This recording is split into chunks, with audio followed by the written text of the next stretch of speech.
السلام عليكم ورحمة الله وبركاته. بسم الله الرحمن الرحيم. الحمد لله رب العالمين، والصلاة والسلام على سيد المرسلين وعلى آله وصحبه أجمعين. أما بعد.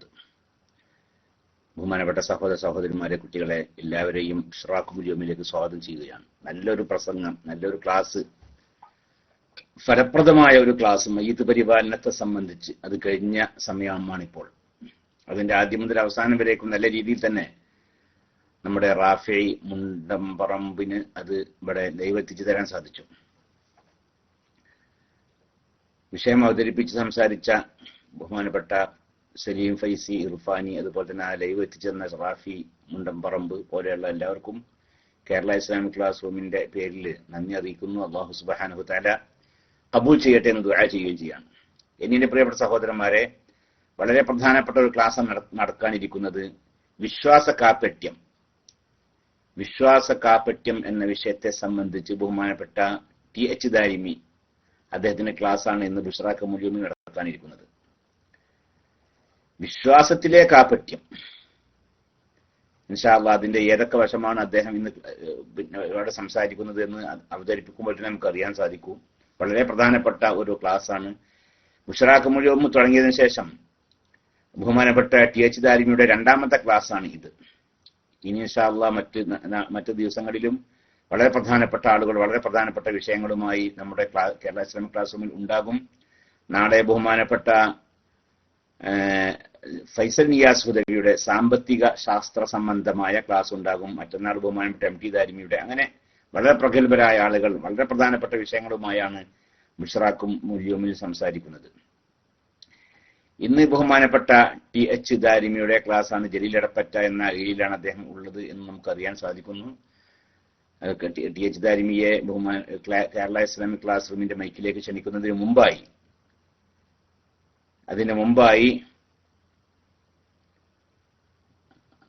പിന്നെ നമ്മുടെ ഇഷ്റാഖുൽ യൗമിന്റെ തുടക്കം, അത് ഒരു ഇഷ്റാഖുൽ യൗം സംബന്ധമായ ഒരു പാട്ട് പ്ലേ ചെയ്തുകൊണ്ടാണെന്ന കാര്യം നമുക്കറിയാലോ. അത് പ്ലേ ചെയ്യാൻ വേണ്ടി അതിനോട് ബന്ധപ്പെട്ട ആളുകളെ ക്ഷണിക്കുകയാണ്. അത് ആരാണ് പ്ലേ ചെയ്യണത്? അതുള്ളവരാരെങ്കിലും ഒരാൾ റൈസൻ ചെയ്യണം. നൂറുൽ ഇസ്ലാം ഇൻഷാ അല്ലാഹ് പ്ലേ ചെയ്യും. അതിനുശേഷം ബഹുമാനപ്പെട്ട TH ദാരിമി മൈക്കിലേക്ക് വരണം എന്ന് ആവശ്യപ്പെടുകയാണ്. അസ്സലാമു അലൈക്കും വറഹ്മത്തുള്ളാഹി.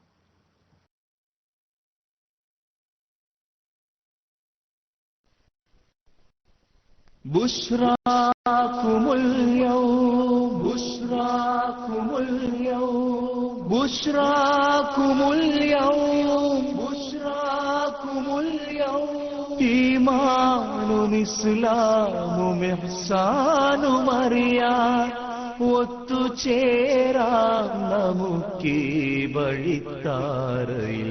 ബുശ്റാകുമുൽ യൗം ബുശ്റാകുമുൽ യൗം ബുശ്റാകുമുൽ യൗം ബുശ്റാകുമുൽ യൗം.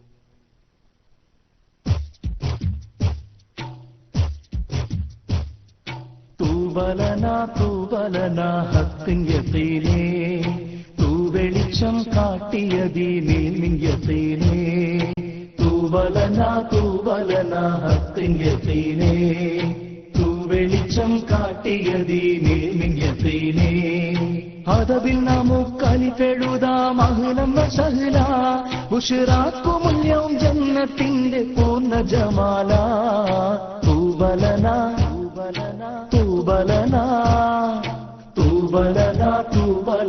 ഹഖിൻ യഖീനേ, തൂവെളിച്ചം കാട്ടിയദീനിൽ മിൻ യഖീനേ. തൂബലനാ ഹഖിൻ യഖീനേ, തൂവെളിച്ചം കാട്ടിയദീനിൽ മിൻ യഖീനേ.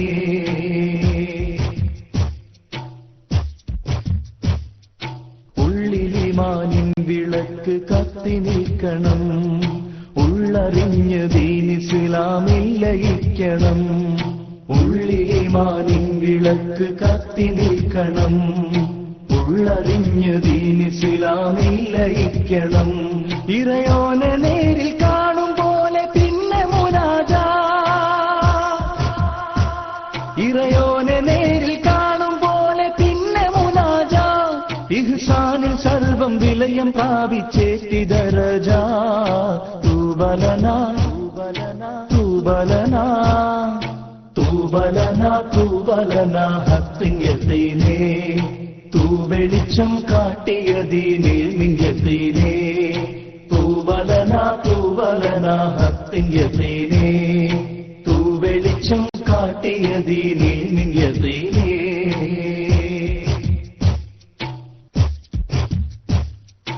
അഹ്ലു സുന്നത്തിന്റെ സൽപന്ഥാവിൽ ചേരുവാൻ അറിവ് കൊണ്ട് അമലുകൾ ഖബൂൽ തുടർത്തുവാൻ അഹ്ലു സുന്നത്തിന്റെ സൽപന്ഥാവിൽ ചേരുവാൻ അറിവ് കൊണ്ട് അമലുകൾ ഖബൂൽ തുടർത്തുവാൻ അവരാറ് ചേർന്ന് നാളെ സ്വർഗലോകം പുൽകുവാൻ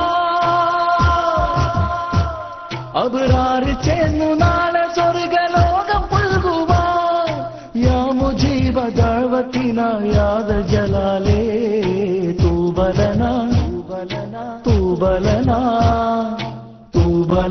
തൂബലന ഹത്തിൻ യഖീനേ തൂ വെളിച്ചം കാട്ടിയ ദീനിൽ മിൻ യഖീനേ.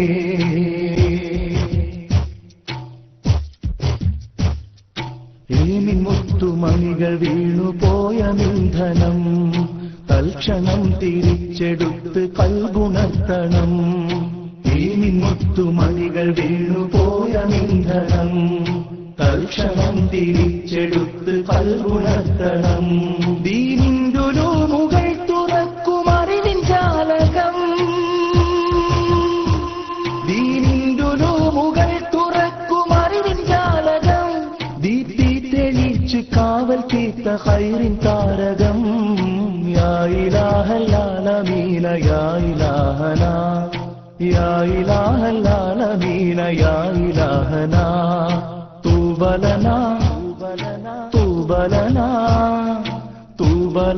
തൂബലന ഹത്തിൻ യഖീനേ തൂ വെളിച്ചം കാട്ടിയ ദീനിൽ മിൻ യഖീനേ തൂബലന ഹത്തിൻ യഖീനേ തൂ വെളിച്ചം കാട്ടിയ ദീനിൽ മിൻ യഖീനേ. അദബിൽ നമുക്കലിപ്പെഴുതാം അഹ്ലം വസഹ്ല ബുശ്റാക്കുമുൽ യൗം ജന്നത്തിന്റെ പൂർണ്ണ ജമാല. തൂബലന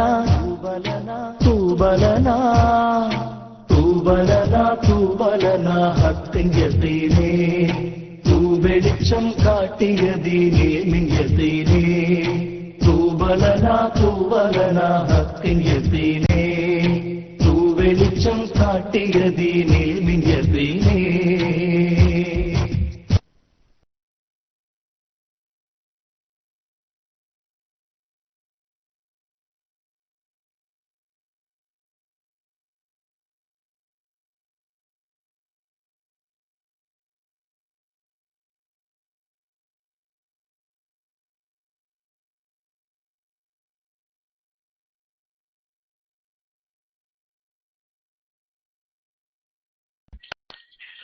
السلام عليكم ورحمة الله وبركاته.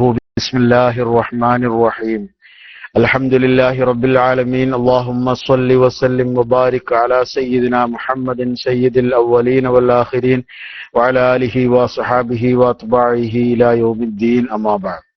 سبحان الله والحمد لله ولا إله إلا الله والله أكبر ولا حول ولا قوة إلا بالله العلي العظيم. سبحان الله والحمد لله ولا إله إلا الله والله أكبر ولا حول ولا قوة إلا بالله العلي العظيم. سبحان الله والحمد لله ولا إله إلا الله والله أكبر ولا حول ولا قوة إلا بالله العلي العظيم.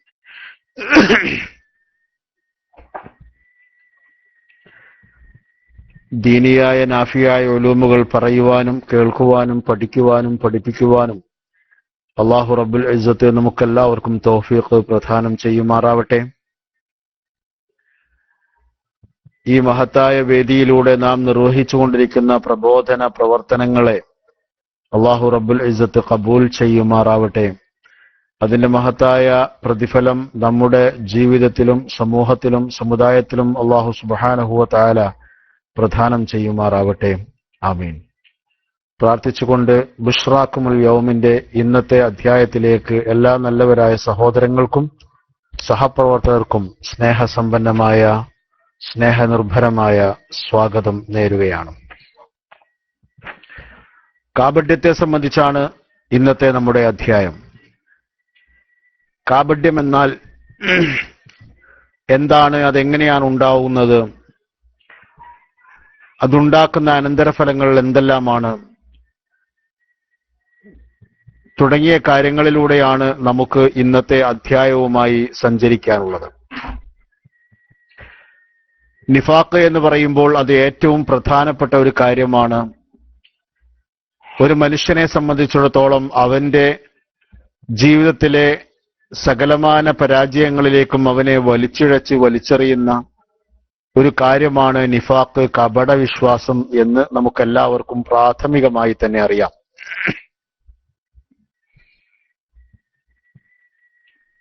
ഏറ്റവും ആദ്യമായി നമ്മൾ വിശ്വാസം എന്ന് പറയുന്ന അടിസ്ഥാനത്തിൽ നിന്നാണ് ഈ ചർച്ച ആരംഭിക്കേണ്ടതും. വിശ്വാസം എന്ന് പറയുമ്പോൾ നമ്മുടെ വിശ്വാസ കാര്യങ്ങൾ എന്ന് പറയുന്ന ഒരു ശ്രേണിയുണ്ട് നമ്മളെ സംബന്ധിച്ചിടത്തോളം. നമുക്ക് അള്ളാഹുവിൽ വിശ്വസിക്കുക, അള്ളാഹുവിന്റെ പ്രവാചകന്മാരിൽ വിശ്വസിക്കുക, അള്ളാഹുവിന്റെ കിതാബുകളിൽ വിശ്വസിക്കുക, അള്ളാഹുവിനും പ്രവാചകന്മാർക്കും ഇടയിലുള്ള സന്ദേശവാഹകരായ മലക്കുകളിൽ വിശ്വസിക്കുക, അന്ത്യനാളിൽ വിശ്വസിക്കുക, പാരത്രികമായ ജീവിതത്തിൽ വിശ്വസിക്കുക, നന്മയും തിന്മയുമായ എല്ലാ കാര്യങ്ങളും അള്ളാഹുവിൽ നിന്നാണ് എന്ന് വിശ്വസിക്കുക തുടങ്ങിയ വളരെ അടിസ്ഥാനപരമായ വിശ്വാസ കാര്യങ്ങൾ. ഈ കാര്യങ്ങളെ നമ്മൾ ഈമാൻ കാര്യങ്ങൾ എന്ന് പറയുന്നു. ഈ ഈമാൻ കാര്യങ്ങൾ അല്ലാഹു സുബ്ഹാനഹു വ തആല നമ്മെ പഠിപ്പിക്കുന്നതും നമ്മെ ഉത്ബോധിപ്പിക്കുന്നതും ഈ ഈമാൻ കാര്യങ്ങളിൽ വളരെ ശക്തമായ ഒരു മാനസികമായ അവസ്ഥയാണ് നമുക്ക് ഉണ്ടായിരിക്കേണ്ടത് എന്നാണ്. കേവലം അല്ലാഹു അല്ലാതെ ഇലാഹില്ല എന്നോ മേലെ പറഞ്ഞ കാര്യങ്ങളെല്ലാം ഉള്ളതാണ് എന്നോ ഉള്ള ഒരു അറിവ് മാത്രമല്ല ഈമാൻ എന്ന് പറയുന്നത്. മറിച്ച് അത് നമ്മുടെ ഓരോരുത്തരുടെയും ജീവിതത്തിലെ ചിന്തകളെയും കർമ്മങ്ങളെയും എല്ലാം സ്വാധീനിക്കാൻ പറ്റുന്ന വിധത്തിലുള്ള ഒരു ശക്തമായ മാനസികമായ അവബോധമാണ് ഈമാൻ എന്ന് പറയുന്നത്. അതുകൊണ്ട് തന്നെയാണ് ഇസ്ലാം ഈമാനിന്റെ കാര്യത്തിൽ ഇത്രമാത്രം പ്രാധാന്യം നൽകുകയുണ്ടായത്. നമുക്കെല്ലാവർക്കും വളരെ പ്രാഥമികമായി തന്നെ അറിയാവുന്ന ഒരു യാഥാർത്ഥ്യമുണ്ട്. മഹാനായ നബി തിരുമേനി സല്ലല്ലാഹു അലൈഹി വസല്ലമ തങ്ങൾ ഇസ്ലാമിന്റെ പ്രവാചകനായി ലോകത്ത് വരുമ്പോൾ വന്നതിന്റെ പിറ്റേന്നാൾ കർമ്മങ്ങളെ സംബന്ധിച്ച് പറയുന്നുണ്ടായിരുന്നില്ല എന്നതാണ് വസ്തുത. ഇസ്ലാമിലെ ഏറ്റവും ശ്രേഷ്ഠമായ ഏറ്റവും പ്രധാനപ്പെട്ട അതിപ്രധാന കർമ്മമായ നമസ്കാരം നിർബന്ധമാകുന്നത് ഇസ്രായിന്റെ മിഅ്റാജിന്റെ രാത്രിയിലാണ് എന്ന് നമുക്കെല്ലാവർക്കും അറിയാം. ഇസ്രാവും മിഅ്റാജും സംഭവിച്ചത് ഏത് വർഷത്തിലാണ് എന്നതിനെ സംബന്ധിച്ച് ചരിത്രകാരന്മാർക്കിടയിൽ അഭിപ്രായ വ്യത്യാസമുണ്ടെങ്കിൽ തന്നെയും ഏറ്റവും കുറഞ്ഞത് നുബുവത്തിന്റെ 10ാം വർഷം ആയിരിക്കാം, അല്ലെങ്കിൽ 10ാം വർഷം കഴിഞ്ഞിട്ടായിരിക്കാം, ഖദീജ ബീവിയുടെ വഫാത്തിന് ശേഷമാണ് എന്നാണ് ചരിത്രങ്ങൾ ശക്തമായി അനുമാനിക്കുന്നത്. അതുകൊണ്ട് അതിനുശേഷമാണ് നോമ്പ് വരുന്നത്, സക്കാത്ത് വരുന്നത്, ഹജ്ജ് വരുന്നത്. ഇസ്ലാമിന്റെ കർമ്മലോകത്തിലേക്ക് ഏറ്റവും കുറഞ്ഞത് 10 വർഷങ്ങളെങ്കിലും കഴിഞ്ഞുകൊണ്ടാണ് പ്രവാചകർ തിരുമേനി പ്രവേശിക്കുന്നത് എന്നാണ് നാം പറഞ്ഞുകൊണ്ടുവരുന്നത്. ഈ 10 വർഷക്കാലം മഹാനായ നബി തിരുമേനി സല്ലല്ലാഹു അലൈഹി വസല്ലം തങ്ങൾ എന്തിലാണ് കൂടുതൽ ശ്രദ്ധിച്ചിരുന്നത് എന്ന് പരിശോധിച്ചാൽ നമുക്കറിയാം, അത് വിശ്വാസ കാര്യങ്ങളിലായിരുന്നു. കർമ്മങ്ങൾ എന്ന് പറയുന്നത് ജനങ്ങളെ പഠിപ്പിക്കുകയും അതിന്റെ ഷർത്തുകളും ഫർദുകളും സുന്നത്തുകളും അവരെ തെര്യപ്പെടുത്തുകയും അവരെ അത് ചെയ്യാൻ പ്രാപ്തരാക്കുകയും ശീലിപ്പിക്കുകയും ചെയ്യുക എന്നത് താരതമ്യേന, അതായത് ആപേക്ഷികമായി ഈമാനിനെ അപേക്ഷിച്ച് നോക്കുമ്പോൾ അത് വളരെ ചെറിയൊരു സംഭവമാണ്. അതിനേക്കാൾ എത്രയോ വലിയ സംഭവമാണ് മാനസികമായി ഇത്തരം ഒരവസ്ഥയിലേക്ക് ഒരു മനുഷ്യൻ മാറുക എന്നത്. അതുകൊണ്ട് തന്നെയാണ് ആ ഈമാൻ അതിന് അത്രമാത്രം വലിയ പ്രാധാന്യമുണ്ടായത്. അതുകൊണ്ട് ഇസ്ലാം നമ്മെ പഠിപ്പിക്കുന്നു, ഇസ്ലാമിന്റെ അധ്യാപനങ്ങൾ നമ്മെ പഠിപ്പിക്കുന്നു, ഈമാൻ എന്ന് പറയുന്നത് കേവലം ഒരു അറിവല്ല, കേവലം ഒരു ബോധമല്ല, കേവലം ഒരു ബോധ്യമല്ല, മറിച്ച് വളരെ ശക്തമായ അടിത്തറയുള്ള ഒരു തരം ബോധ്യമാണ്. അതുകൊണ്ട് തന്നെ ചില പണ്ഡിതന്മാർ, ഈ വിഷയം ചർച്ച ചെയ്യുന്ന പണ്ഡിതന്മാർ പറയുന്നുണ്ട്, ഏറ്റവും കുറഞ്ഞത് 7 ഘടകങ്ങളെങ്കിലും ഈമാനിൽ ചേരേണ്ടതുണ്ട്. 7 ഘടകങ്ങൾ, താഴെ പറയാൻ പോകുന്ന 7 ഘടകങ്ങൾ. ആ 7 ഘടകങ്ങൾ പിന്തുണക്കുന്നതായിരിക്കണം നമ്മുടെ ഈമാൻ. അല്ലെങ്കിൽ ആ 7 ഘടകങ്ങൾ നമ്മളിൽ ഉണ്ടാകുമ്പോൾ മാത്രമേ നമുക്ക് ആ ഈമാനിനെ ശക്തിപ്പെടുത്താൻ സാധ്യമാകൂ എന്നാ പറയുന്നത്. ഉദാഹരണമായിട്ട് പണ്ഡിതന്മാർ പറയുന്നു, ഒന്നാമത്തത് ഇൽമാണ്, അറിവ്. അല്ലാഹു അല്ലാതെ ഇലാഹില്ല എന്ന് ശരിക്കും നമ്മൾ അറിഞ്ഞിരിക്കണം. നമുക്കങ്ങനെ തോന്നലുണ്ടായാൽ പോരാ, നമ്മളങ്ങനെ കേട്ടാൽ പോരാ, നമ്മളങ്ങനെ പറഞ്ഞാലും പോരാ, മറിച്ച് ശരിക്കും നമ്മുടെ മനസ്സിൽ അത്തരത്തിലുള്ള അറിവ്. രാത്രിയിൽ നിൽക്കുന്ന ഒരാൾക്ക് ഇപ്പൊ രാത്രിയാണ് എന്ന അറിവ് പോലെ, ഒരു പകലിൽ നിൽക്കുന്ന ഒരാൾക്ക് ഇപ്പൊ പകലിലാണ് എന്ന അറിവ് പോലെ അള്ളാഹുവാണ് ഇലാഹ് എന്ന അറിവ് ഒരാൾക്കുണ്ടായിരിക്കണം. ഒന്നാമത്തേത് വിശ്വാസത്തെ ബലപ്പെടുത്തുകയും അതിൻ്റെതായ ശരിയായ അവസ്ഥയിലേക്ക് ഉയർത്തുകയും ചെയ്യുന്നതിൽ ഏറ്റവും പ്രധാനപ്പെട്ട ഒന്നതാണ്. അല്ലാഹു സുബ്ഹാനഹു വ തആല ഖുർആൻ ഷരീഫിൽ പറഞ്ഞു, സൂറത്ത് മുഹമ്മദിൽ അല്ലാഹു പറയുന്നു, ഫഅലം അന്നഹു ലാ ഇലാഹ ഇല്ലല്ലാഹ്, അല്ലാഹു അല്ലാതെ ഇലാഹില്ല എന്ന് നീ അറിയുക എന്ന് പറയുക. രണ്ടാമത്തേത് യഖീനാണ്. യഖീൻ എന്ന് പറഞ്ഞാൽ ഉറപ്പ് എന്നാണ്. നമുക്ക് അള്ളാഹുവിലുള്ള വിശ്വാസം ശക്തമായ ഒരു ഉറപ്പിന്റെ സ്വഭാവമുള്ളതായിരിക്കണം. ഉറപ്പ് എന്ന് പറഞ്ഞാൽ അതുകൊണ്ട് ഉദ്ദേശിക്കുന്നത് യാതൊരു സന്ദേഹമോ സംശയമോ കൂടിക്കളരാത്ത വിശ്വാസം എന്നാണ്. ഇതും അല്ലാഹു സുബ്ഹാനഹു വ തആല ഖുർആനിലൂടെ നമ്മെ പഠിപ്പിക്കുന്നുണ്ട്. സൂറ അൽ ഹുജറാത്തിൽ അല്ലാഹു പറയുന്നു, ഇന്നമൽ മുഅ്മിനൂന അല്ലദീന ആമനൂ ബില്ലാഹി വ റസൂലിഹി, സത്യവിശ്വാസികൾ എന്ന് പറഞ്ഞാൽ അള്ളാഹുവെ കൊണ്ടും അള്ളാഹുവിന്റെ റസൂലിനെ കൊണ്ടും വിശ്വസിക്കുന്നവരാണ്. സുമ്മ ലം യർതാബു, പിന്നെ ഒരു തരത്തിലുള്ള സംശയത്തിലേക്കും പോകാത്തവരാണ്. അപ്പം ഒന്നാമത്തേത് അറിവാണ്, രണ്ടാമത്തേത് ഉറപ്പാണ്, ഇൽമ് യഖീൻ. മൂന്നാമത്തേത് ഇഖ്ലാസ് ആണ്, ആത്മാർത്ഥത. അല്ലാഹു സുബ്ഹാനഹു വ തആല ആത്മാർത്ഥതയെ പ്രേരിപ്പിച്ചുകൊണ്ട് എത്രയോ ആയത്തുകളിൽ പറഞ്ഞായി നമുക്ക് കാണാൻ കഴിയും. വമാ ഉമിറു ഇല്ലാ ലിയഅബ്ദുല്ലാഹ മുഖ്ലിസീന ലഹുദ്ദീന ഹുനഫാ, അല്ലാഹു പറയുന്നു. മൂന്നാമത്തേത് ഇഖ്ലാസ് ആണ്. ഇഖ്ലാസ് എന്ന് പറഞ്ഞാൽ നമ്മൾ ഇതുകൊണ്ട് മറ്റൊന്നിനെയും ലക്ഷ്യമാക്കാതെ ഇതെന്തിനുള്ളതാണോ അതിനെ മാത്രം ലക്ഷ്യമാക്കുക. ഇത് എന്ത് പ്രതിഫലത്തെ ഉദ്ദേശിച്ചുകൊണ്ട് ചെയ്യുന്നതാണോ ആ പ്രതിഫലത്തെ മാത്രം ലക്ഷ്യമാക്കുക. ആ അർത്ഥത്തിലുള്ളൊരു മാനസികമായ അവസ്ഥയാണ് ഇഖ്ലാസ് എന്ന് പറയുന്നത്. നാലാമത്തേത് വിശ്വാസത്തിലുള്ള സത്യസന്ധതയാണ്. അള്ളാഹുവിലും അള്ളാഹു വിശ്വസിക്കാൻ പറഞ്ഞ കാര്യങ്ങളിലും ഉള്ള നമ്മുടെ വിശ്വാസം കേവലം ഭൗതികമായ താല്പര്യങ്ങൾക്ക് വേണ്ടിയാവാൻ പാടില്ല. അത് തികച്ചും സത്യസന്ധമായിരിക്കണം. അള്ളാഹു പറയുന്നു, അള്ളാഹു ചില ആൾക്കാരെ പരിചയപ്പെടുത്തുന്നു. സൂറ അൽ ബഖറയിൽ وَمِنَ النَّاسِ مَن يَقُولُ آمَنَّا بِاللَّهِ وَبِالْيَوْمِ الْآخِرِ وَمَا هُمْ بِمُؤْمِنِينَ. അള്ളാഹു ചില വിഭാഗം ജനങ്ങളെ പറ്റി പറയുന്നു, അത് മുനാഫിഖീങ്ങളാണ്. അവർ പറയും, നാവുകൊണ്ട് പറയും, കേവലം അള്ളാഹുവും അള്ളാഹുവിന്റെ അന്ത്യനാൾ കൊണ്ടും ഞങ്ങൾ വിശ്വസിച്ചിരിക്കുന്നു എന്നവർ പറയും. പക്ഷേ സത്യത്തിൽ അവർ മനസ്സുകൊണ്ട് മുഅ്മിനീങ്ങളല്ല. അതായത് അവർ പറയുന്നതിനോട് അവർ സത്യസന്ധത പുലർത്തുന്നില്ല. യുഖാദിഊന അല്ലാഹ വല്ലദീന ആമനൂ വമാ യഖ്ദഊന ഇല്ലാ അൻഫുസഹും വമാ യശ്ഉറൂൻ. അല്ലാഹു സുബ്ഹാനഹു വ തആല അവരെ സംബന്ധിച്ച് പറയുകയാണ്. അഞ്ചാമത്തേത് ഈ വിശ്വാസം ഉണ്ടാവേണ്ടത് അതിശക്തമായ മാനസികമായ സ്നേഹത്തിൽ നിന്നായിരിക്കണം. അള്ളാഹുവിലുള്ള വിശ്വാസത്തിന്റെ അടിസ്ഥാനം, പ്രചോദനം മഹബ്ബത്തായിരിക്കണം. وَمِنَ النَّاسِ مَن يَتَّخِذُ مِن دُونِ اللَّهِ أَندَادًا يُحِبُّونَهُم كَحُبِّ اللَّهِ.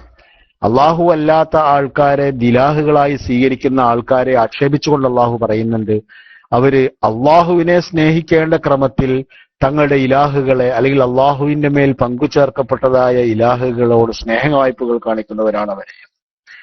അപ്പം അള്ളാഹുവിനോടുള്ള സ്നേഹം പോലെ, അതായത് അള്ളാഹുവിനോടുള്ള സ്നേഹം അതിശക്തമായ ഒരു സ്നേഹത്തിൽ നിന്നായിരിക്കണം ഉണ്ടാവേണ്ടത്. ഈ ലോകത്ത് തനിക്ക് അള്ളാഹു ചെയ്ത അനുഗ്രഹങ്ങൾ, തനിക്ക് അള്ളാഹു ചെയ്ത അനുഗ്രഹങ്ങൾ, തന്നോട് അള്ളാഹു കാണിച്ചിരിക്കുന്ന കാരുണ്യങ്ങൾ, ഈ കാരുണ്യങ്ങൾ, അനുഗ്രഹങ്ങൾ എല്ലാം വെച്ചുകൊണ്ട് അത് ചെയ്തതിന്റെ പേരിൽ, അത് ചെയ്തു തന്നുകൊണ്ടിരിക്കുന്നതിന്റെ പേരിൽ മാത്രമല്ല എന്റെ ജീവിതത്തിലെ ഓരോ നിമിഷത്തെയും അനുഗ്രഹിച്ചുകൊണ്ടിരിക്കുന്നു എന്നതിന്റെ പേരിൽ മാത്രം അള്ളാഹു സുബ്ഹാനഹു വ തആല അള്ളാഹുവിനെ അതിയായി അദമ്യമായി സ്നേഹിക്കുക. അപ്പം അഞ്ചാമത്തേതാണ്. ഒന്നുകൂടി നമുക്ക് ഈ കാര്യം വളരെ ശ്രദ്ധാപൂർവം ശ്രദ്ധിക്കുന്ന ആൾക്കാരുണ്ടെങ്കിൽ അവർക്ക് വേണ്ടി ഒന്നുകൂടി ഞാൻ അത് ആവർത്തിക്കുകയാണ്. അതായത് ഈമാൻ ബലപ്പെടണമെന്നുണ്ടെങ്കിൽ, അല്ലെങ്കിൽ ഈമാൻ അള്ളാഹു അഭിലഷിക്കുന്ന ക്രമത്തിലുള്ള ഈമാൻ ആയിത്തീരണമെന്നുണ്ടെങ്കിൽ അതില് ഏറ്റവും കുറഞ്ഞത് 7 അതിപ്രധാനമായ ഘടകങ്ങൾ, 7 സ്വഭാവങ്ങൾ ആ ഈമാനിന് വേണമെന്നാണ്. ഒന്ന്, അത് നല്ല അറിവിന്റെ അടിസ്ഥാനത്തിലായിരിക്കണം, അന്ധമാവാൻ പാടില്ല, അറിവിന്റെ അടിസ്ഥാനത്തിലായിരിക്കണം. രണ്ടാമത്തേത് നല്ല ഉറപ്പിന്റെ പേരിലായിരിക്കണം. ആ ഉറപ്പിന് വേണ്ടിയിട്ടാണ് അള്ളാഹു ആയത്തുകൾ നൽകിയിരിക്കുന്നത്, കിതാബ് നൽകിയിരിക്കുന്നത്. ആയത്തുകൾ ഉപയോഗപ്പെടുത്തി അള്ളാഹുവിലേക്ക് നമ്മളെ കൊണ്ടുപോകുന്ന അള്ളാഹുവിന്റെ ദൃഷ്ടാന്തങ്ങൾ, സൂക്തങ്ങൾ ഉപയോഗപ്പെടുത്തിക്കൊണ്ട് നമ്മുടെ വിശ്വാസത്തെ നാം ഉറപ്പാക്കിയിരിക്കണം. മൂന്നാമത്തേത്, ആ വിശ്വാസത്തിൽ നാം ആത്മാർത്ഥതയുള്ളവരായിരിക്കണം. നാലാമത്തേത്, അതിൽ നമുക്ക് സത്യസന്ധതയുണ്ടായിരിക്കണം. അഞ്ചാമത്തേത്, ആ ഈമാനിന്റെ പശ്ചാത്തലം അള്ളാഹുവിലുള്ള അദമ്യമായ അടിയുറച്ച സ്നേഹമായിരിക്കണം.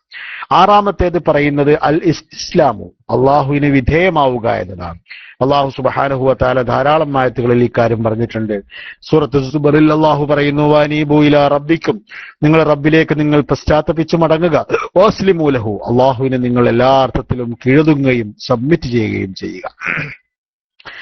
ഏഴാമത്തേത്,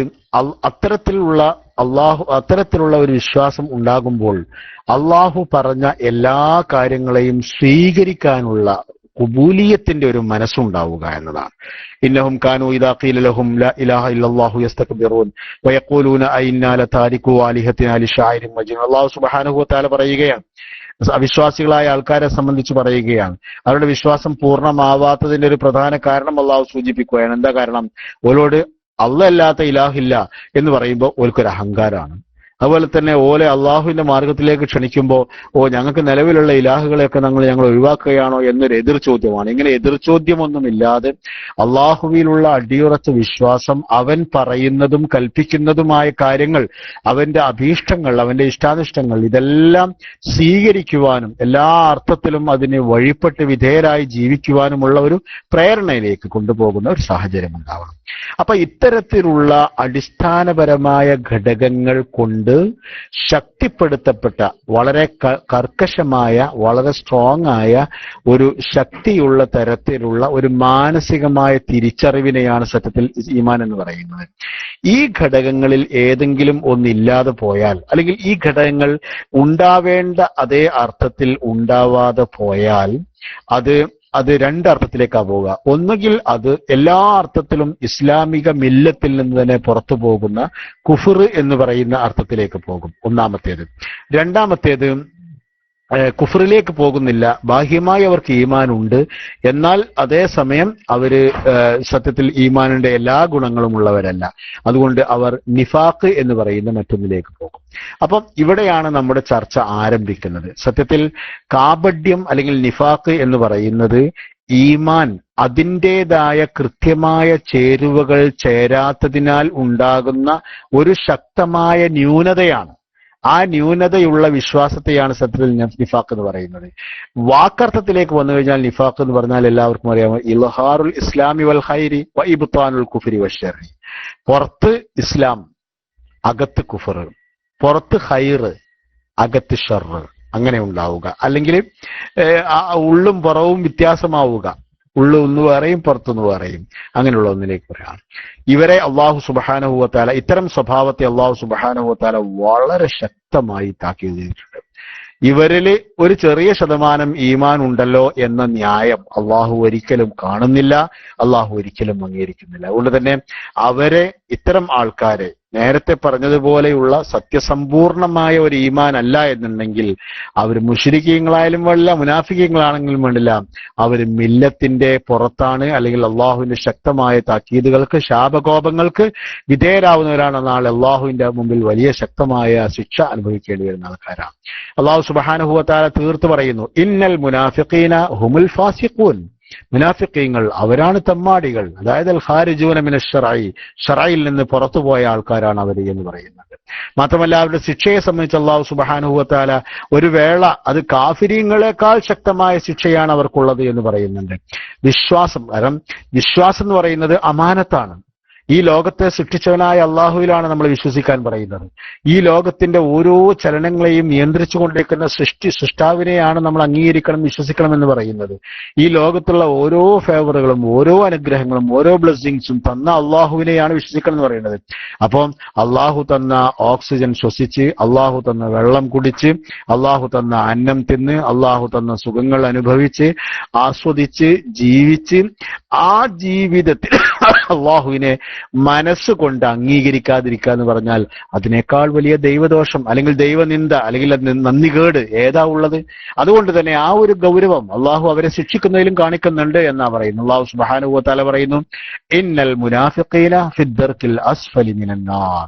നരകത്തിന്റെ ഏറ്റവും അടിയിലെ തട്ടിലാണ് മുനാഫിഖീങ്ങൾ. നരകത്തിന്റെ എല്ലാ ചൂടും എല്ലാ ശിക്ഷയും എല്ലാം അനുഭവിക്കേണ്ടി വരുന്നവരാണ് എന്ന് പറയുന്നത്. മാത്രമല്ല അവരെ അള്ളാഹു സുബ്ഹാനഹു വ തആല പല രൂപത്തിലും ഖുർആൻ വിശേഷിപ്പിച്ച ദീർഘമായ അധ്യായമാണ്. വളരെ കുറഞ്ഞ സമയത്തിനുള്ളിൽ അത്തരത്തിൽ ഒന്നും പറയാൻ നമുക്ക് കഴിയില്ല. എന്നാലും നമ്മൾ അതിന്റെ ഒരു ഔട്ട്ലൈൻ മാത്രം പറയുകയാണ്. അള്ളാഹു സുബ്ഹാനഹു വ തആല അള്ളാഹു തആല അവരെ പറ്റി പറയാണ്, അവരുടെ സ്വഭാവത്തെ പറ്റി പറയുകയാണ്. അവർ സത്യത്തിൽ എന്താ ചെയ്യുന്നറിയോ?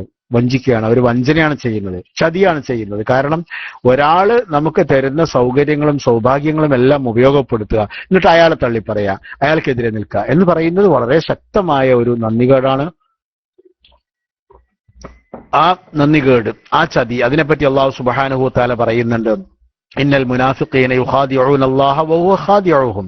അവർ അള്ളാഹിനെയാണ് വഞ്ചിക്കുന്നത്. പക്ഷേ സത്യത്തിൽ കാരണം എന്താണ്? ഇത്തരത്തിലുള്ള ഒരു സ്വഭാവം ഉണ്ടാകണമെന്നുണ്ടെങ്കിൽ അതായത്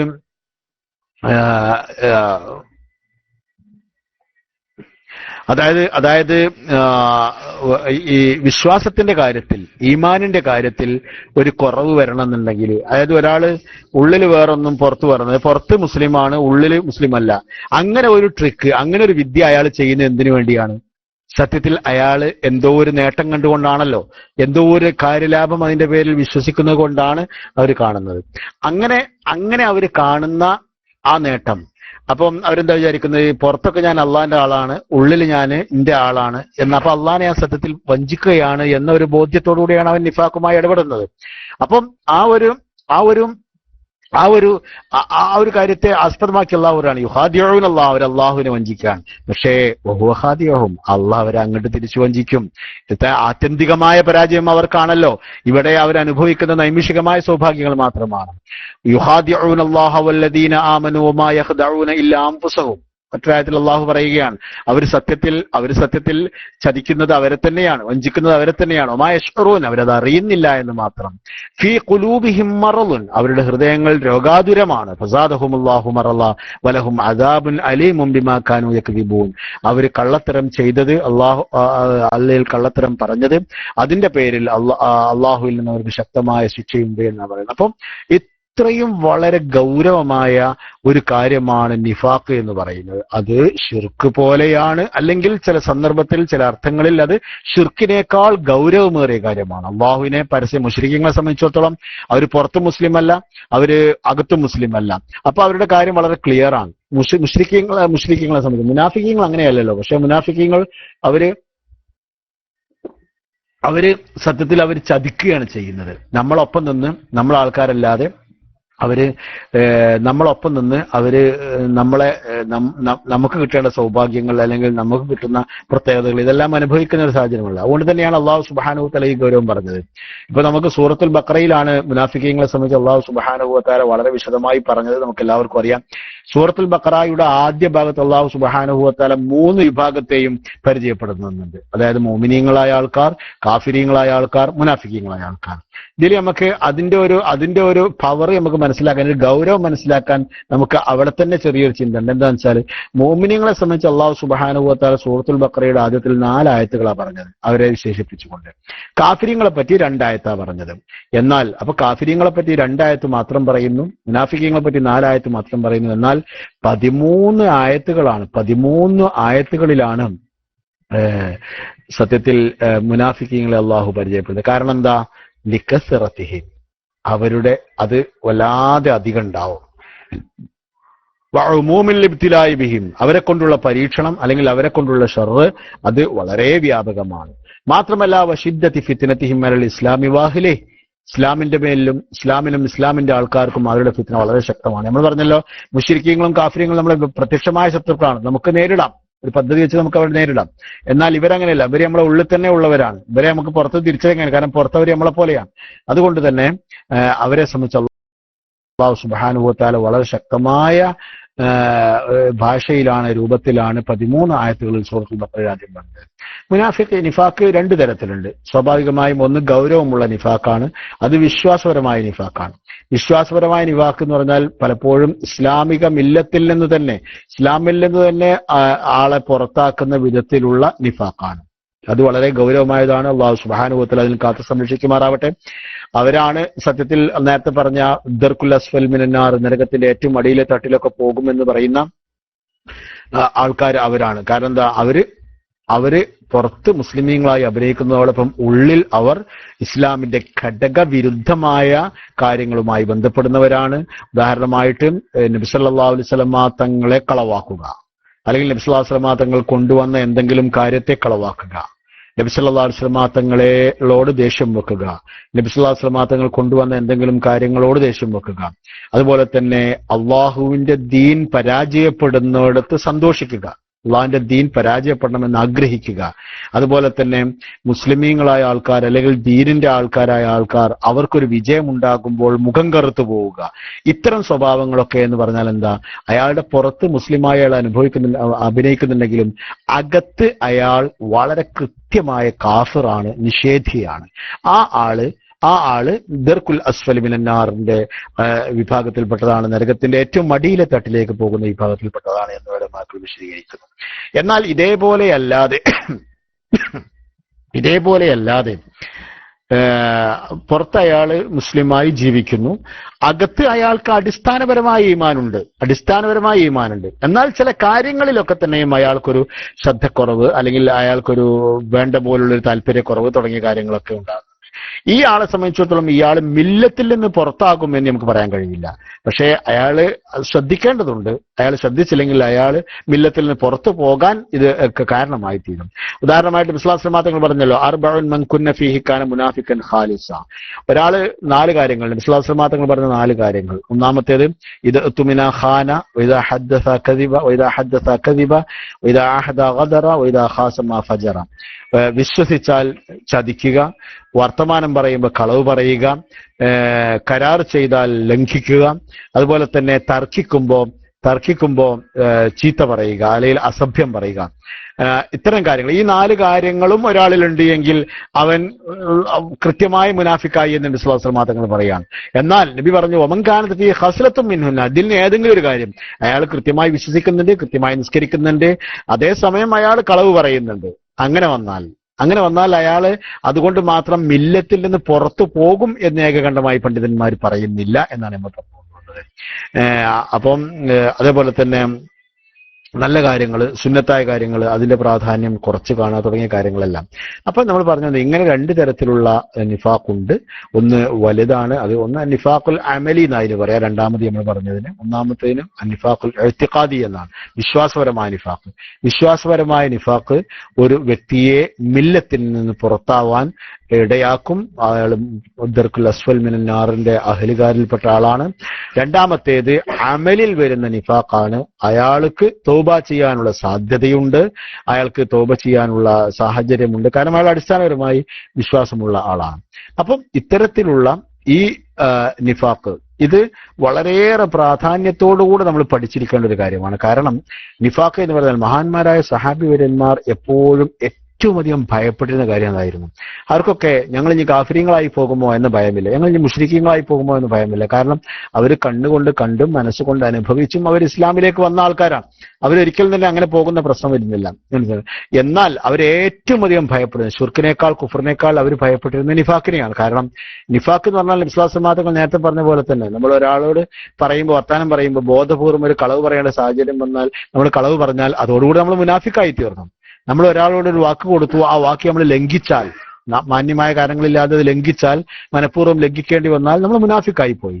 നമ്മൾ തർക്കിക്കുമ്പോൾ നമ്മൾ ദേഷ്യത്തിന് അടിമപ്പെട്ടുകൊണ്ടാണോ അല്ലാതെയാണോ എങ്ങനെയാണെങ്കിൽ പോലും നമ്മൾ സഭ്യേതരമായ വർത്തമാനം പറഞ്ഞാൽ നമ്മൾ മുനാഫിക്കായി പോയി. അപ്പോൾ മുശ്രിക്കാകുന്നത് പോലെയല്ല, കാഫറാകുന്നത് പോലെയല്ല, മുനാഫിക്കാകാവുന്ന വളരെ എളുപ്പമാണ്. അതുകൊണ്ട് തന്നെ സഹാബിമാരെല്ലാം വെരി കോൺഷ്യസ്, വളരെ വളരെ വളരെ ശ്രദ്ധാലുക്കളായിരുന്നു, വളരെ അലേർട്ടായിരുന്നു ഈ കാര്യത്തിൽ എന്ന് ഹദീസുകളിൽ നിന്ന് നമുക്ക് മനസ്സിലാക്കാൻ കഴിയും.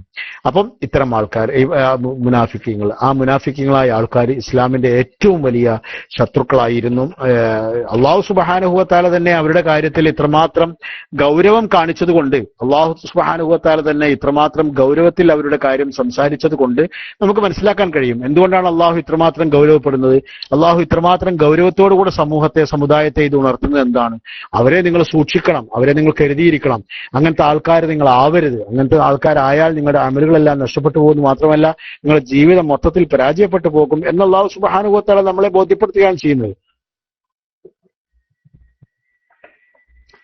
അത്തരത്തിലുള്ള നമുക്കറിയാം നബി സല്ലല്ലാഹു അലൈഹി വസല്ലം തങ്ങൾ മദീനയിൽ നേരിട്ട ഏറ്റവും വലിയ ഒരു ശരിക്കും ഇസ്ലാമിക ചരിത്രമൊക്കെ അവരെ അത്താബൂറുൽ ഹാമിസ് എന്നാ പറയുന്നത്. അത്താബൂറുൽ ഹാമിസ് എന്ന് പറയുന്ന പ്രയോഗമൊക്കെ പിൽക്കാലത്ത് സ്പെയിൻ യുദ്ധവുമായൊക്കെ ബന്ധപ്പെട്ടുണ്ടായ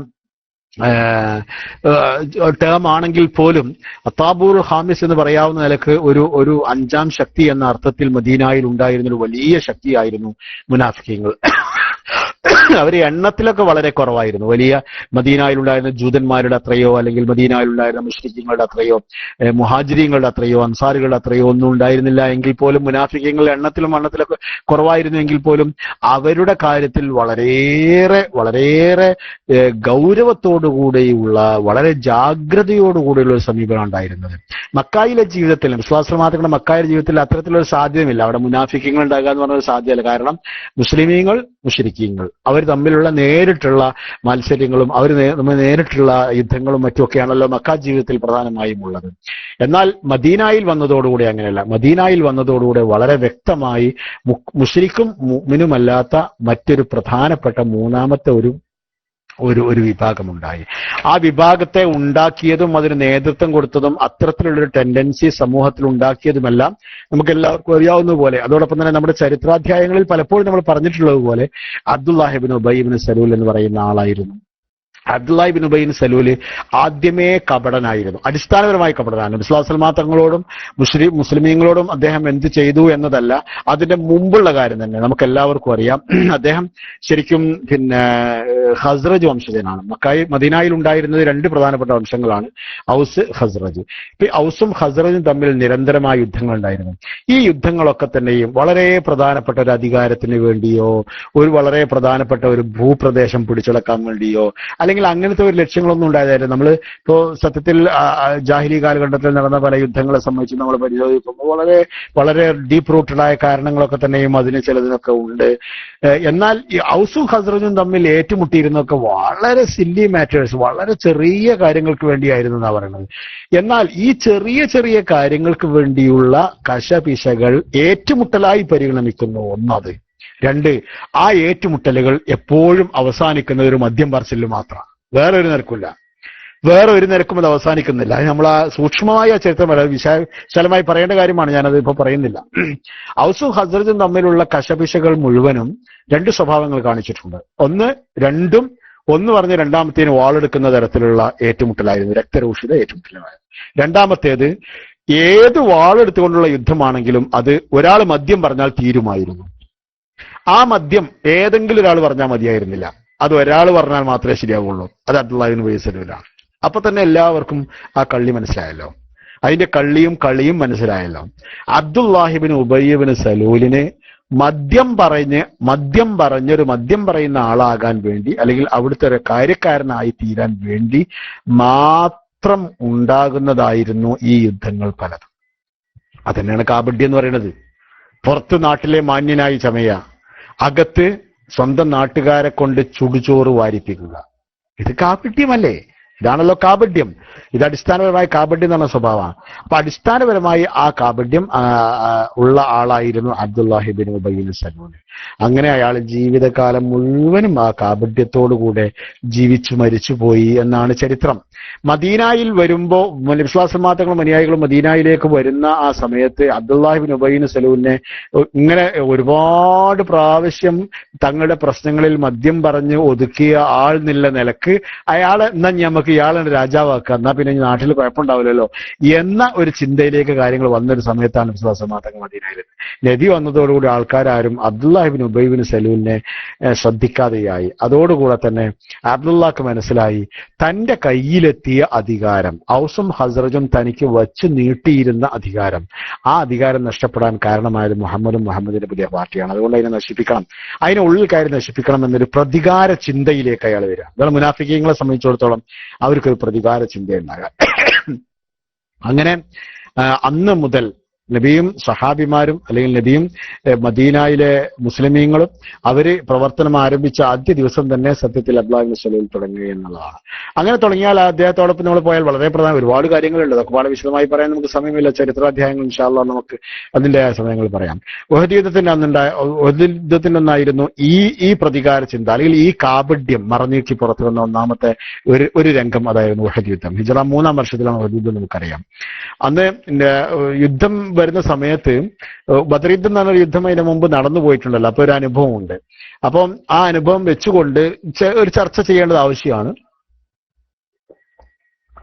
നബി ഒരു സഹാബിമാരുടെ മീറ്റിംഗ് വിളിച്ച് ചേർത്തുകൊണ്ട് നബി അവരോട് ചോദിച്ചു, എന്താ മക്കായിൽ നിന്ന് അബൂ സുഫിയാന്റെ നേതൃത്വത്തിൽ വലിയ സൈന്യം വരുന്നുണ്ട്, എന്താ നമ്മൾ ചെയ്യേണ്ടത്, നിങ്ങൾ പറയൂ എന്ന് പറഞ്ഞു.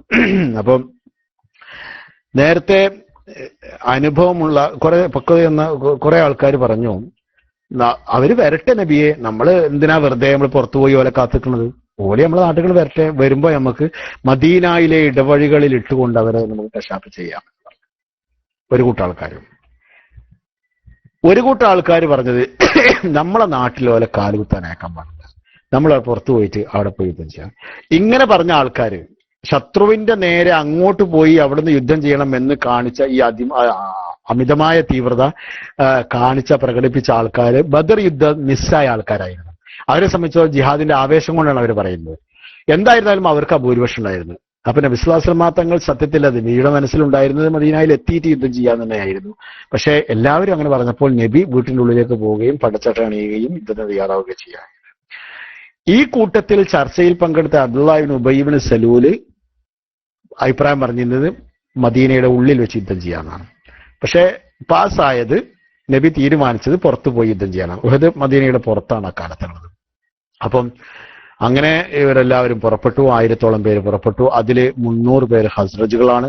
ആ ഹസ്റജുകൾ അബ്ദുല്ലാഹി ബിൻ ഉബൈ ബിൻ സലൂലിന്റെ നേതൃത്വത്തിലാണ് പോകുന്നത്. അവർ മുഴുവൻ നബിയോടൊപ്പം പുറപ്പെട്ടിട്ട് യുദ്ധത്തിന്റെ മുമ്പിലെത്തിയപ്പോൾ അബ്ദുല്ലാഹി ബിൻ ഉബൈ സലൂൽ പറഞ്ഞു, അതാഅഹും ഫഖറജ വഅസാനി, ഞാൻ പറഞ്ഞത് മുഹമ്മദ് കേട്ടില്ല, ഞാൻ പറഞ്ഞത് യുദ്ധത്തിന് പുറത്തേക്ക് പോരണമെന്നാണ്, അത് കേട്ടില്ല. അതുകൊണ്ട് വല്ലാഹി മാ നദരി അലാ മൻ ഖതുല അൻഫുസന ഹാ ഹുവ അയ്യുഹന്നാസ്, എന്തിനാ നമ്മൾ വെറുതെ നമ്മൾ പോയി നമ്മളെ ശരീരത്തെ കൊലക്ക് കൊടുക്കണം എന്തിനാണ് എന്ന് പറഞ്ഞുകൊണ്ട് അവിടെ നിന്ന് 300 പേരുമായിട്ട് തിരിച്ചു പോകുന്നു. അത് നിഫാഖിന്റെ ഏറ്റവും ആദ്യത്തെ പ്രകടമായ രംഗമായിരുന്നു. നബി സല്ലല്ലാഹു അലൈഹി വസല്ലം തങ്ങൾ പക്ഷേ ആ ഭാഗത്തേക്ക് ശ്രദ്ധിച്ചതേയില്ല. കാരണം നബിക്ക് നേരത്തെ നമ്മൾ പറഞ്ഞ പോലുള്ള ഈമാനുണ്ട്, സഹാബിമാർക്ക് നേരത്തെ പറഞ്ഞ പോലുള്ള ഈമാനുണ്ട്. എന്താണ്? ഇസ്ലാമിലെ യുദ്ധത്തിൽ എണ്ണം അതിനൊരു പ്രസക്തിയുമില്ല. അതിന്റെ ഏറ്റവും വലിയ തെളിവാണ് തൊട്ട് തലേ വർഷം നടന്ന ബദർ യുദ്ധം. അപ്പൊ അതുകൊണ്ട് അത് ശ്രദ്ധിച്ചില്ല. അതൊന്ന്. അപ്പൊ കണ്ടോ, അത് നിഫാഖാണ്. അതുവരെ കൊണ്ടുപോയി. അല്ലെ ആദ്യം തന്നെ പറഞ്ഞിരുന്ന നിങ്ങൾ പുറത്തു പോകാൻ വെച്ചാൽ ഞങ്ങളില്ലട്ടോ എന്ന് പറഞ്ഞിരുന്നെങ്കിൽ അവിടെ യുദ്ധത്തിന്റെ മുമ്പിലെത്തി യുദ്ധക്കളത്തിൽ ഇത് പിന്മാറുന്ന ഒരു കൊടും ചതിയായിരുന്നു ചെയ്തത്. പിന്നെ ഹിജ്റ 3-ാം വർഷം ഹിജ്റ 3-ാം വർഷത്തിൽ തന്നെ ഉഹദ് യുദ്ധത്തിന് ശേഷം വേറെ സംഭവം ഉണ്ടായത്. ബനു കൈനുക്കാരുടെ അങ്ങാടിയിൽ ഒരു പെണ്ണിനെ, ഒരു മുസ്ലിം സ്ത്രീയെ ഒരു ജൂതൻ അപമാനിക്കുകയുണ്ടായി. അതിന്റെ പ്രതികാരം എന്നോണം നബി സല്ലല്ലാഹു അലൈഹി വസല്ലം തങ്ങൾ അവർക്കെതിരെ കടുത്ത ശക്തിയും കടുത്ത ഉപരോധം ഏർപ്പെടുത്തി. നബി സല്ലല്ലാഹു അലൈഹി വസല്ലം തങ്ങൾ അവരെ മുഴുവനും കൊന്നുകളയാൻ, അവർക്കെതിരെ ഒരു യുദ്ധം നടത്താൻ തന്നെ തീരുമാനിച്ചു. കാരണം ബനു കൈനുക്കാവ്, ബനു നളീർ, ബനു ഖുറൈള 3 കുടുംബങ്ങളുമായി സന്ധിയിലിരിക്കുന്നതാണ്. സന്ധി എന്ന് പറഞ്ഞാൽ പരസ്പരം അങ്ങോട്ടും ഇങ്ങോട്ടും മാനിക്കുകയും ബഹുമാനിക്കുകയും സഹായിക്കുകയും ഒക്കെ ചെയ്യേണ്ട കാര്യമാണ്. അതൊരു മ്യൂച്വൽ അണ്ടർസ്റ്റാൻഡിംഗ് ആണ്. അപ്പം അതിന് വിരുദ്ധമായിട്ടാണ് തങ്ങളുടെ ഒരു മുസ്ലിം സ്ത്രീയെ അവരുടെ അങ്ങാടിയിൽ വെച്ചുകൊണ്ട് അവര് അപമാനിച്ചത്. അപ്പൊ അതിനെതിരെ അവിടെ പ്രശ്നങ്ങളൊക്കെ ഉണ്ടായി. ആ പ്രശ്നം വളരെ വലുതാണ്. അത് അധ്യായം മുഴുവൻ പറയാൻ നമുക്ക് സമയമില്ലാത്തതുകൊണ്ട് അതിലേക്ക് പ്രവേശിക്കുന്നില്ല.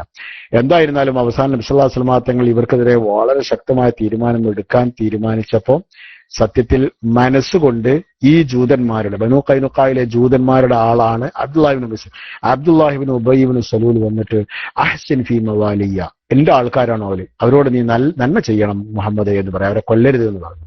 നബി പറഞ്ഞു. നബി വളരെ ഗൗരവത്തോടെ നിന്നു. എന്നിട്ട് നബിയെ പിടിച്ച് വലിച്ച് നബിന്റെ കുപ്പായത്തിൽ നിന്നൊക്കെ പിടിച്ച് നബിക്ക് തന്നെ ദേഷ്യം വന്നുപോയി. അങ്ങനെ പിന്നെ വല്ലാതെ നബിയോട് പറഞ്ഞപ്പോ പിന്നെ അവസാനം നബി പറഞ്ഞു ഹും ലക്, ഓക്കെ ശരി ഈ പറഞ്ഞ പോലെ ചെയ്യാം എന്ന് പറഞ്ഞു. അങ്ങനെ അബ്ദുല്ലാഹി ഇബ്നു ഉബയ്യ് സലൂല് ഇസ്ലാമിന്റെ ശത്രുക്കളെ പിന്തുണക്കുന്ന വിഷയത്തിൽ ഒളിഞ്ഞും തെളിഞ്ഞും ഇസ്ലാമിനെതിരെ പ്രവാചകനെതിരെ സ്റ്റാൻഡ് എടുത്തു. ഇതൊരു 4-ാം വർഷം സംഭവം ഉണ്ടായി. ബനു നളീർ കുടുംബക്കാരായിരുന്നു അവർ, ജൂതന്മാര്. അവര് അംർ ഇബ്നു ഉമയ്യത്തുൽ അംരി എന്ന് പറയുന്ന സഹാബിവരുടെ കയ്യിൽ നിന്ന് അബദ്ധത്തിൽ വധിക്കപ്പെട്ട ആൾക്കാർക്ക് ബ്ലഡ് മണി നൽകാൻ വേണ്ടിയിട്ട് നബിക്ക് സാമ്പത്തിക സഹായം ആവശ്യമായി വന്നു. ബനു നളീർകാരോട് സാമ്പത്തിക സഹായം ചോദിക്കാൻ വേണ്ടി നബി സ്വല്ലല്ലാഹു അലൈഹി വസല്ലം തങ്ങൾ ഏതാനും സഹാബിമാരും അവിടെ പോയി. അവിടെ വെച്ച് അവർ കൊല്ലാൻ ശ്രമിച്ചു. ആ സമയമൊക്കെ കയ്യോടെ പിടികൂടി. അതോടൊപ്പം നബി സല്ലല്ലാഹു അലൈഹി വസല്ലം തങ്ങൾ അവർക്കെതിരെ ശക്തമായ തീരുമാനമെടുത്തു. അവരും യുദ്ധത്തിന് തയ്യാറായി. അങ്ങനെ ബനൂ നളീർ, ഹിജ്റ 4-ാം വർഷം തന്നെയാണ്, ബനൂ നളീർ കുടുംബത്തിനെതിരെ ഒരു ശക്തമായ തീരുമാനം. അന്ന് സത്യത്തിൽ ബനൂ നളീർ കുടുംബക്കാർക്ക് ആളും അർത്ഥവും നൽകി പിന്തുണ നൽകിയ ഒരു കറുത്ത കൈയായിരുന്നു സത്യത്തിൽ അബ്ദുല്ലാഹ് ഇബ്നു ഉബയ്യ് സലൂൽ എന്ന് ചരിത്രം നമ്മെ പഠിപ്പിക്കുകയാണ്. ഹിജ്റ 4-ാം വർഷം. ഹിജ്റ 5-ാം വർഷം. ഇനി 5-ാം വർഷം. ഹിജ്റ 5-ാം വർഷത്തിൽ 2 കാര്യങ്ങളുണ്ടായി. ഒന്ന് രണ്ടും ബനൂ മുസ്തലഖ് യുദ്ധവുമായി ബന്ധപ്പെട്ടതാണ്. അന്ന് നമുക്ക് എല്ലാവർക്കും അറിയാം, നമ്മുടെ ഏറ്റവും പ്രിയപ്പെട്ട ഉമ്മ ഹസ്രത്ത് ആയിഷ സിദ്ദീഖ റളിയല്ലാഹു തആല അൻഹയെ പറ്റി ഉണ്ടാക്കിയ അപവാദം നോക്കൂ. 1 മാസത്തിലധികം അല്ലെങ്കിൽ 40 ദിവസത്തോളമാണ് നബിയുടെ കുടുംബവും ഇസ്ലാമിക സമൂഹവും എല്ലാം വലിയ മുൾമുനയിൽ നിൽക്കേണ്ടി വന്നത്. സൂറത്തുൻ നൂറിലുള്ള അല്ലാഹു സുബ്ഹാനഹു വ തആലയുടെ ആയത്ത് വരുന്നത് വരേക്കും ശ്വാസം അടക്കി പിടിച്ചു നിൽക്കുന്ന ഒരു സാഹചര്യമായിരുന്നു മദീനയിൽ ഉണ്ടായത്. അതിന്റെ പിന്നിൽ പ്രവർത്തിച്ച ഒന്നാമത്തെ ശക്തി അബ്ദുല്ലാഹി ഇബ്നു ഉബയ്യ് ഇബ്നു സലൂലായിരുന്നു എന്ന് തഫ്സീറുകൾ നമ്മെ പഠിപ്പിക്കുകയാണ്.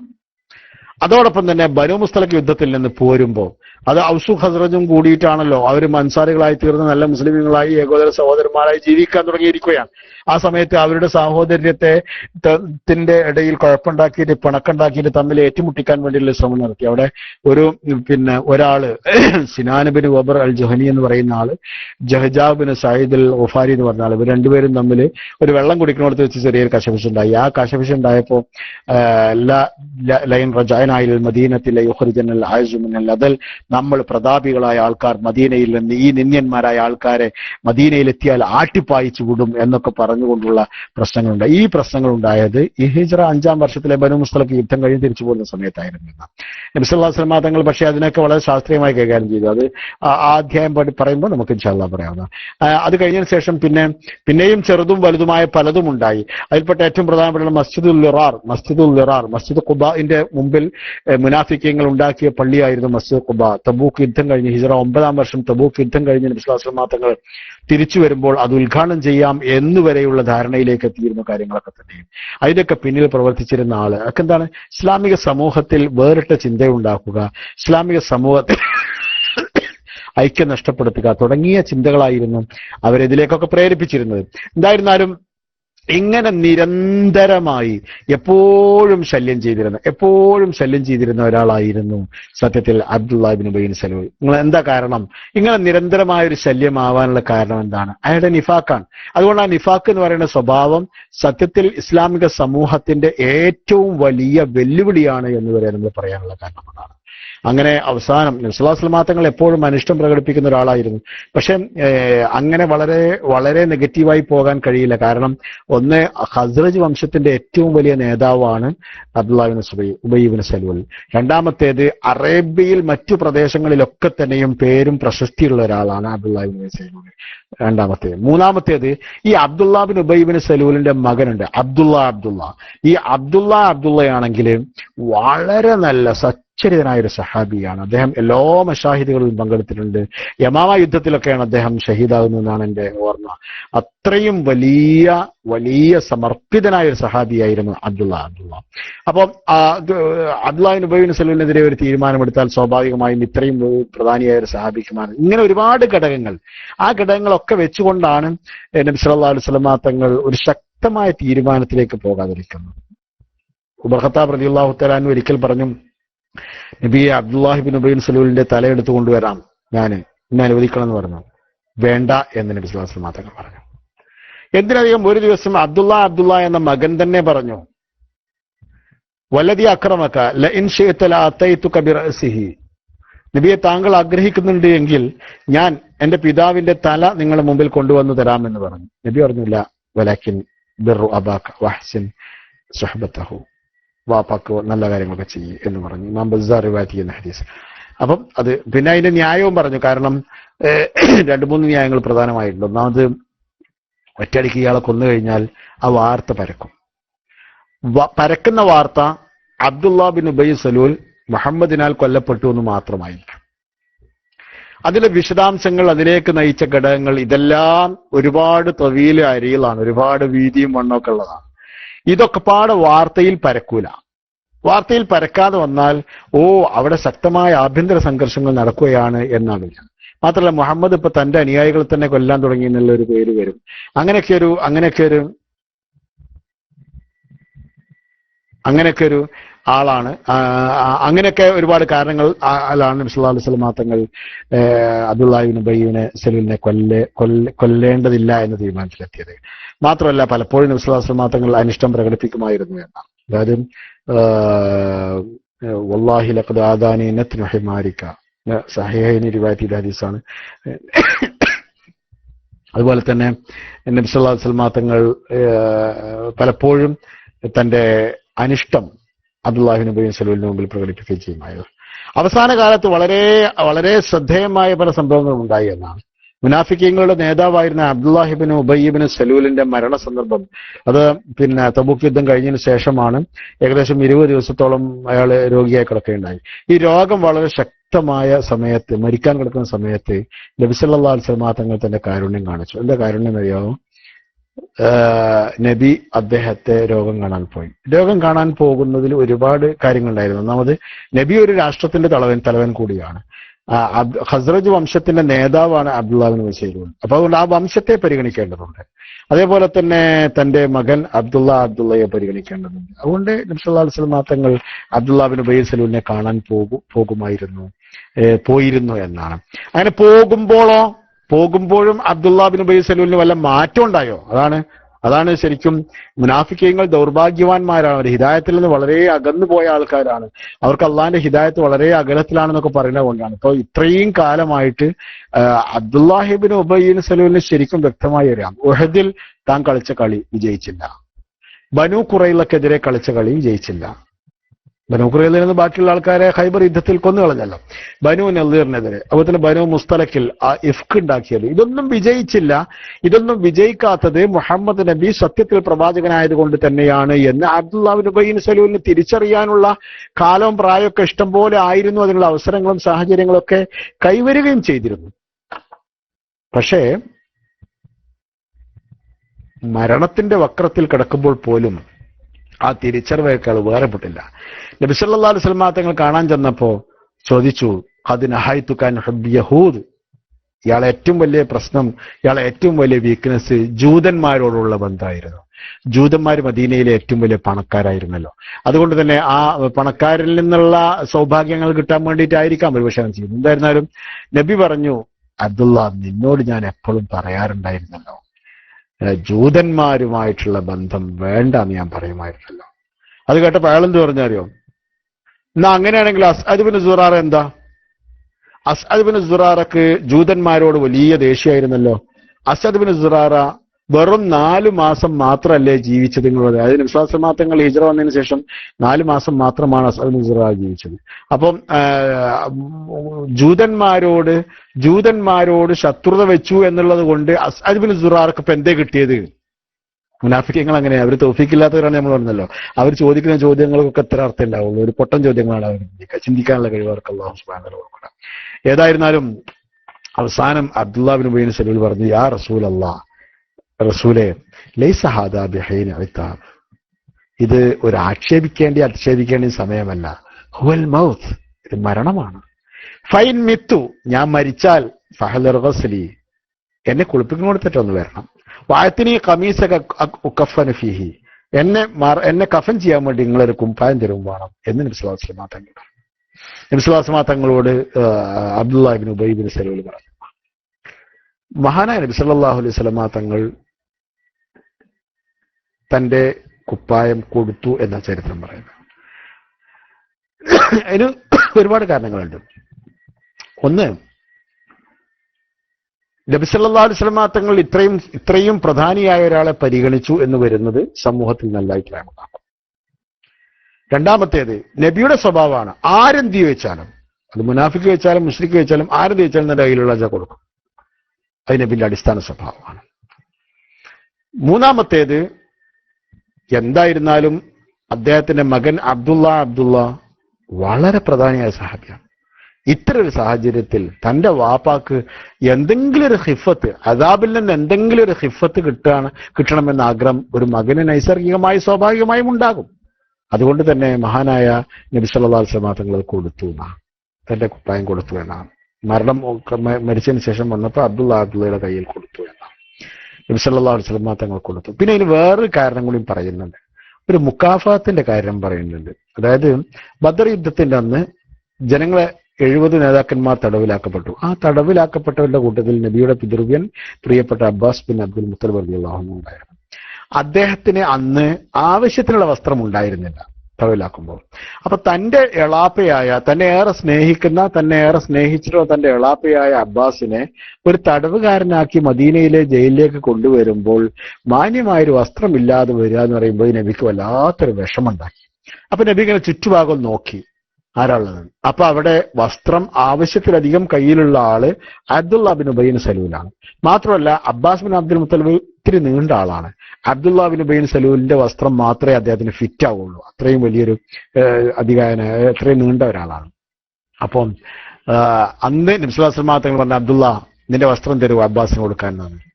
അന്ന് അബ്ദുല്ലാഹ് ബിൻ ഉബൈ സലൂൽ ആ വസ്ത്രം കൊടുത്തു എന്നാണ്. ആ വസ്ത്രം ധരിച്ചുകൊണ്ടാണ് അബ്ബാസ് റളിയല്ലാഹു അൻഹുവിനെ തടവറയിലേക്ക് കൊണ്ടുവന്നത്. അപ്പൊ അതിന്റെ ഒരു പ്രത്യുപകാരം അങ്ങനെയും ആവാവുന്നതാണ്. എന്തായിരുന്നാലും അവസാനം മഹാനായ നബി സല്ലല്ലാഹു അലൈഹി വസല്ലം തങ്ങൾ മുനാഫിക്കീങ്ങളുടെ നേതാവായിരുന്ന അബ്ദുല്ലാഹി ഇബ്നു ഉബൈ സലൂലിന്റെ മേൽ നിസ്കരിക്കാൻ വരെ തയ്യാറായി. പക്ഷേ അല്ലാഹു സുബ്ഹാനഹു വ തആല പിന്നീട് അതിനെ സംബന്ധിച്ച് താക്കീത്, വലാ തുസല്ലി അലാ അഹദിൻ മിൻഹും മാത അബദ വലാ തഖും അലാ ഖബ്രിഹി ഇന്നഹും കഫറൂ ബില്ലാഹി വറസൂലിഹി വമാതു വഹും ഫാസിഖൂൻ. അല്ലാഹു സൂറത്തു തൗബയിൽ പറഞ്ഞു. ഇനി മുനാഫിക്കീങ്ങളിൽ ആര് മരിച്ചാലും അവർക്ക് മേൽ നിങ്ങൾ നിസ്കരിക്കരുത്, പ്രാർത്ഥിക്കരുത്, അവരുടെ ഖബറിങ്ങളിൽ നിന്ന് ദുആ ചെയ്യരുത്.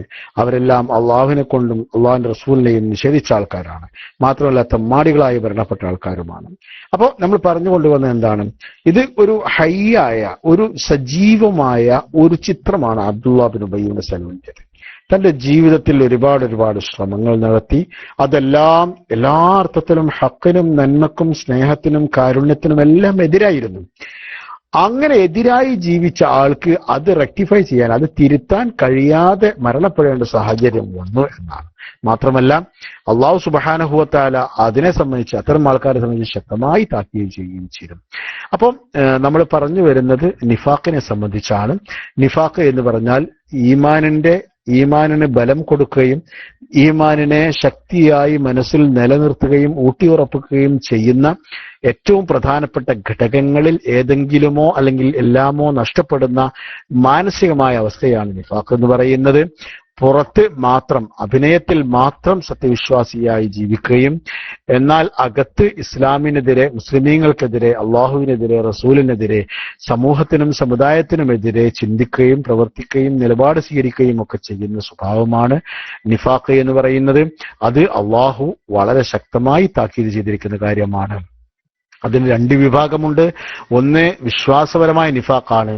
അത് അത് അങ്ങനെ വ്യാപകമായി എല്ലാവരിലും ഉണ്ടാവാനുള്ള സാധ്യത കുറവാണെങ്കിൽ പോലും ഏറ്റവും അധികം നമ്മൾ സത്യവിശ്വാസികളായ ആൾക്കാർ ഭയപ്പെടേണ്ടത്, അതായത് ഉള്ളിലും പുറത്തും ഒക്കെ പരമാവധി ഈമാനും ഇസ്ലാമും കൊണ്ടു നടക്കുന്നവരായ നമ്മളെ പോലുള്ള ആൾക്കാരെല്ലാം നമ്മൾ ഏറ്റവും അധികം കരുതലോടെ ശ്രദ്ധയോടുകൂടെ മനസ്സിലാക്കേണ്ട അല്ലെങ്കിൽ കരുതിയിരിക്കേണ്ട ഒരു കാര്യം ഏതാണെന്നാൽ നിഫാഖുൽ അമലിയാണ്. രണ്ടാമത്തെ നിഫാഖ്, അതായത് കളവ് പറയുക, വഞ്ചിക്കുക, അസഭ്യം പറയുക, അങ്ങനെയുള്ള, അതേപോലെ തന്നെ സുന്നത്തായി നബി സല്ലല്ലാഹു അലൈഹി വസല്ലം തങ്ങൾ സുന്നത്തായി പഠിപ്പിക്കുക. ഉദാഹരണമായിട്ട് പള്ളിയിൽ പോയി നിസ്കരിക്കുക, ജമാഅത്തുകളിൽ പങ്കെടുക്കുക, മുഅ്മിനീങ്ങളെ കണ്ടാൽ സലാം പറയുക, അതുപോലെ തന്നെ തുമ്മിയത് കേട്ടാൽ ഹംദ് ചൊല്ലുന്നത് കേട്ടാൽ റഹ്മത്തിനെ ചോദിക്കുക, ഇങ്ങനെ തുടങ്ങിയ ഓരോ മുസൽമാന്മാർ പരസ്പരം പാലിക്കേണ്ടുന്ന ബാധ്യതകൾ. ഈ ബാധ്യതകളൊക്കെ നമ്മൾ ഒന്നുകിൽ അറിവില്ലായ്മ കൊണ്ട്, അല്ലെങ്കിൽ അതിന്റെ മടി കൊണ്ട്, അല്ലെങ്കിൽ അതിൻ്റെതായ ഒരു പ്രാധാന്യം ശരിക്കും ബോധ്യപ്പെടാത്തത് കൊണ്ട് പലപ്പോഴും ചെയ്യാതെ പോകും. ഇതെല്ലാം നിഫാഖിലേക്ക്, അമലിയായ നിഫാഖിലേക്ക് നമ്മെ കൊണ്ടെത്തിക്കാം. ഇതുകൊണ്ട് നമ്മൾ ഇസ്ലാമിന്റെ ഹൗസത്തിൽ നിന്ന് പുറത്തു പോകുന്നില്ല എന്ന് സമ്മതിച്ചാൽ പോലും അത് തീർച്ചയായും ഒരു നല്ല സത്യവിശ്വാസിക്ക് പറ്റിയതല്ല, ചേർന്നതല്ല. മാത്രമല്ല, അത്തരത്തിലുള്ള വീഴ്ചകൾ സംഭവിക്കുന്ന ആൾക്കാർക്ക് തീർച്ചയായും അതിനേക്കാൾ വലിയ വീഴ്ചകളുള്ള ഇഅ്തിഖാദിയായ നിഫാഖിലേക്ക് തന്നെ പോകാനുള്ള സാധ്യത കൂടുതലാണ്. അല്ലാഹു സുബ്ഹാനഹു വ തആല നമ്മുടെ വിശ്വാസത്തെ ശക്തിപ്പെടുത്തുവാനും ശക്തമായ വിശ്വാസത്തെ മനസ്സിൽ താലോലിക്കുവാനും അല്ലാഹു സുബ്ഹാനഹു വ തആല നമുക്കെല്ലാവർക്കും തൗഫീഖ് പ്രദാനം ചെയ്യുമാറാവട്ടെ. അല്ലാഹു സുബ്ഹാനഹു വ തആല ഭൗതികമായ നമ്മുടെ ജീവിതത്തിന്റെ സാഹചര്യങ്ങൾ, അതുപോലെ തന്നെ ചുറ്റുപാടുകൾ, ഇവയിൽ പെട്ടുകൊണ്ട് നമ്മുടെ വിശ്വാസം തകരാതിരിക്കാനും തളരാതിരിക്കാനും അല്ലാഹു നമ്മുടെ മനസ്സിന് ശക്തി പ്രദാനം ചെയ്യുമാറാവട്ടെ. അവൻ സ്വീകരിച്ച സാലിഹീങ്ങളിൽ, മുത്തഖീങ്ങളിൽ അല്ലാഹു സുബ്ഹാനഹു വ തആല നമ്മെ എല്ലാവരെയും ഉൾപ്പെടുത്തി അനുഗ്രഹിക്കുമാറാവട്ടെ. വആഖിറു ദഅവാനാ അനിൽ ഹംദുലില്ലാഹി റബ്ബിൽ ആലമീൻ. വസ്സലാമു അലൈക്കും വറഹ്മത്തുള്ളാഹി തആല വബറകാതുഹു.